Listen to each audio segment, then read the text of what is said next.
RTI Live News. Ask for right.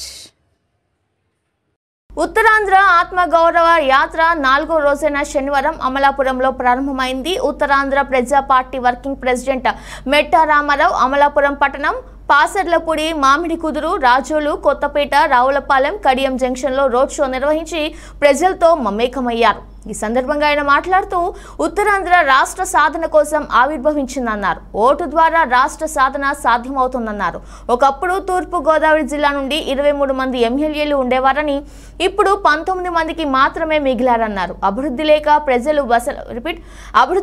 ప్రజలు వలసబాట పట్టడం వల్ల 4 ఎమ్మెల్యే స్థానాలు కోల్పోయామని తెలియజేశారు. ఉత్తరాంధ్ర రాష్ట్రం సాధించాక ఒక్క తూర్పు గోదావరి జిల్లాలోనే వ్యవసాయాధారిత పరిశ్రమల ద్వారా 25,000 ఉద్యోగాలు కల్పించవచ్చని తెలిపారు. ఉత్తరాంధ్ర ప్రజలు మంచివారని, మర్యాదస్తులని కొనియాడారు. మొహమాటస్తులు కావడం వల్ల కావాల్సిన దాన్ని అడగలేకపోతున్నారని అన్నారు. మరి మంచివారి, మర్యాదస్తులు అవసరాలు తీరాలంటే ఉత్తరాంధ్ర రాష్ట్రం అవసరమని ఉద్ఘాటించారు. తద్వారా మన వాటా నీరు, నిధులు, నియామకాలు పొందవచ్చని చెప్పారు. ఉత్తరాంధ్ర ప్రజా పార్టీ అభ్యర్థులను గెలిపించి ప్రాంత అభివృద్ధికి తోడ్పడాలని పిలుపునిచ్చారు. యాత్ర 5వ రోజున ధవళేశ్వరంలో మొదలై రాజమండ్రి, రాజానగరం మీదుగా సాయంత్రంకి జగంపేట చేరుకుంటుంది.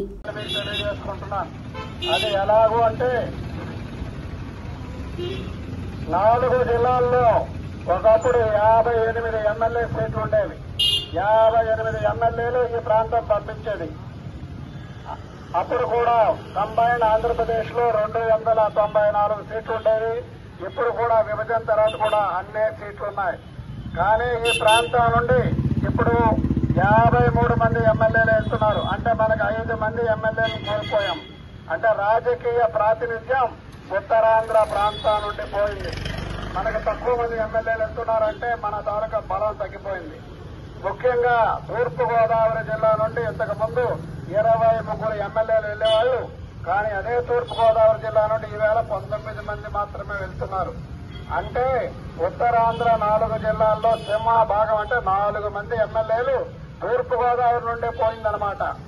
మిగతా శ్రీకాకుళం, విజయ. మనం ఈరోజు ఉత్తరాంధ్ర ప్రజా పార్టీ ఆత్మగౌరవ యాత్రలో భాగంగా ఇక్కడ మనం రాజోలు వచ్చాం. రాజోలు ఇక్కడ వశిష్ఠ నది ఒడ్డున అవతల ఉన్న ప్లేస్ అది వెస్ట్ గోదావరి. ఇది మన ఉత్తరాంధ్ర సరిహద్దు. మన రాష్ట్రం కావాలనుకుంటున్నాం. ఈ రాష్ట్రంలో ఇటువైపు సుభిక్షంగా ఉండాలి అంటే రాష్ట్రం వస్తుంది. రాష్ట్రం కోసం మనం అందరం ప్రయత్నం చేద్దాం. జై ఉత్తరాంధ్ర. జై జై ఉత్తరాంధ్ర.